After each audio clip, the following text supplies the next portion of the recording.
ê ê ô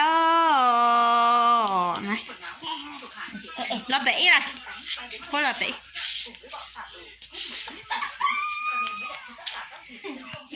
là đẩy này là này mùa bút tổ này ê ê ô này làm gì đấy, tụi mình đây là trong đấy. Để kia chúng mua rồi thì hơi lọt chút mùi.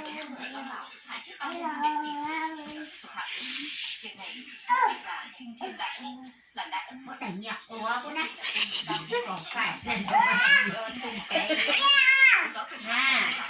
em muốn cho em nơ. Em có mấy áo nơ.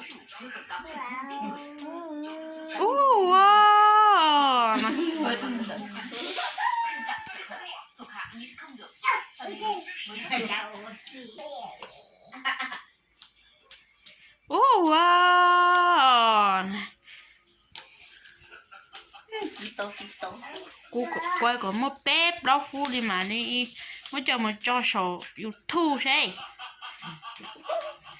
còn là nó hồi đó là mất hồi say nằm cái việc này của xe nói cái gì mà nếu như ta và phu nhân không đem binh lên đảo thì lại nổ pháo bắn phá thần long đạo của ta ấy. Đưa hắn xuống cho ta. Dạ, đó là vì thuộc hạ nhát gan nhưng lòng trung thành của thuộc hạ trời đất chứng giám. Thuộc hạ mỗi ngày đều nói 10 lần giáo chủ và phu nhân. Tôi không anh kỳ lúc cái tính hả? Không để ai lẫn giận, không để hắn chạy lung tung, cũng không được nói chuyện thế này. Tình huống này không bị thế nào ạ? Tận chịu chứ. Dạ. Bơi rong à? Bơi rong. Nong, nó là bơi rong. Rong. Rong hang.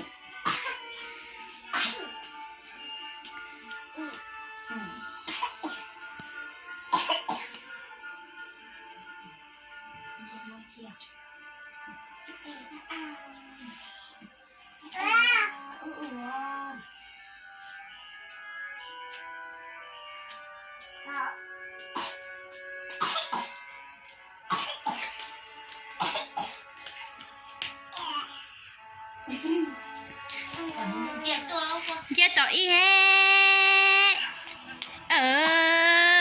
dùng chấp tờ cho hồi cá bé bút đó cho hồi cá một bút đó cho hồi một bút đó cho một bút đó cho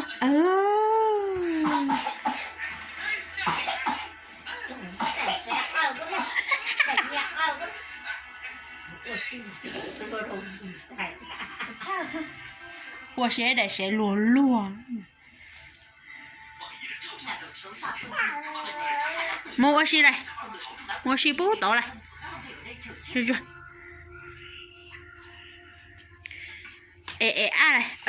哇呢，呢。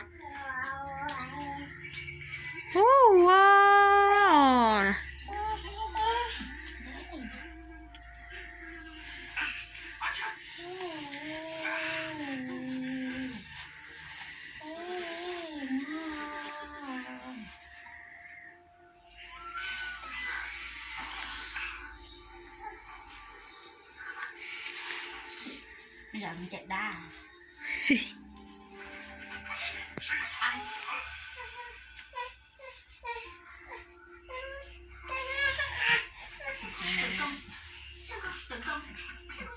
nhảy nhảy ấy hôi nhảy nhảy rồi người ta còn đen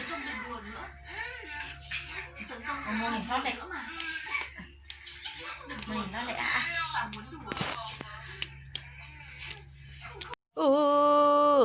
hồi trong thèm một bút tỏ này một bé va này nó này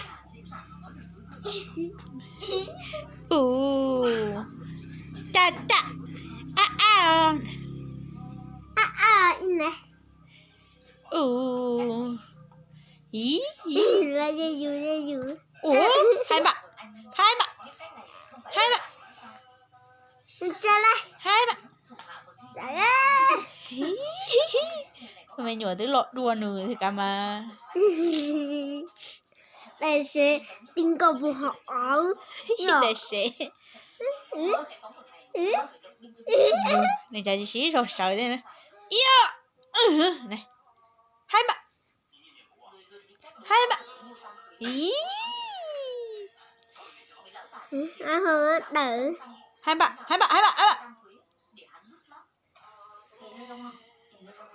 Triệu Lương Tống này bây giờ đang là phó tướng phải không?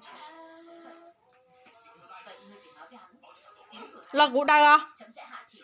Mong nó đau nó tính. Lo củ đây. Được rồi lo. Lo này. Mẹ. Nhớ gì? Lo củ đây này. Lo. Được rồi. Mẹ, cảm ơn chị nè.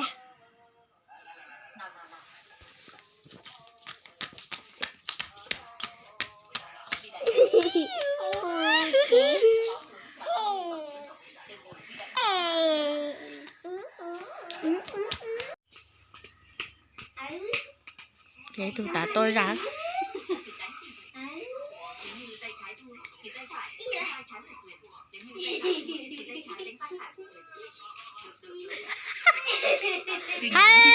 Ba được rồi là trút này. Được rồi là trút. Được rồi. Có cho nữa tao có là tao nói. Hồi gì bây giờ rồi ngồi từ nhỏ này tao hồi nhà.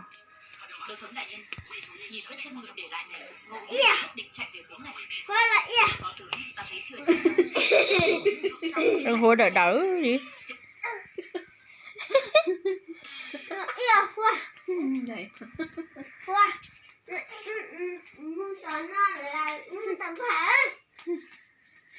Chẳng còn trong trừ cũ đi. Ồ.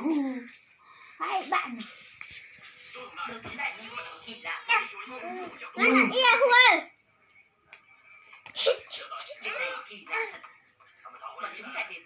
Huy là nè ia. Nó là ia.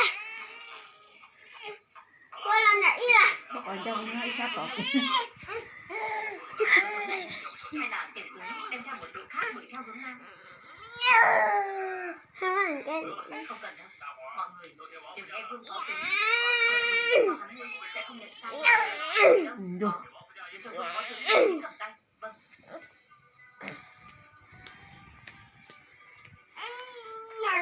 Là tạ đối với đại nhân. Ngài tuổi tuy nhỏ nhưng lại rộng lượng, có ai gì thì chúng ta là quân quan đến từ Vân Nam, một đám cưới khởi binh đảo Đang 2, 3 một bút tỏi này. Một bút tỏi này.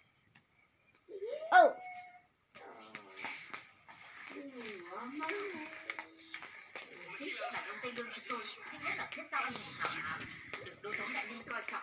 Vương Kiến bảo rằng cả đời này xin lỗi cho phi đại nhân. Thế đừng quyền, tôi muốn hỏi ta cũng thể rung. đau lòng. Mẹ đau quá.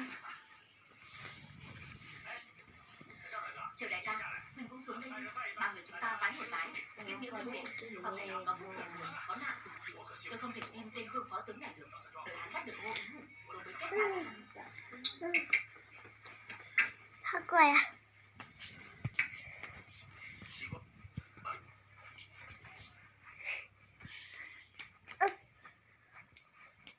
Nhân này nó mẹ là nhân này y là chó chả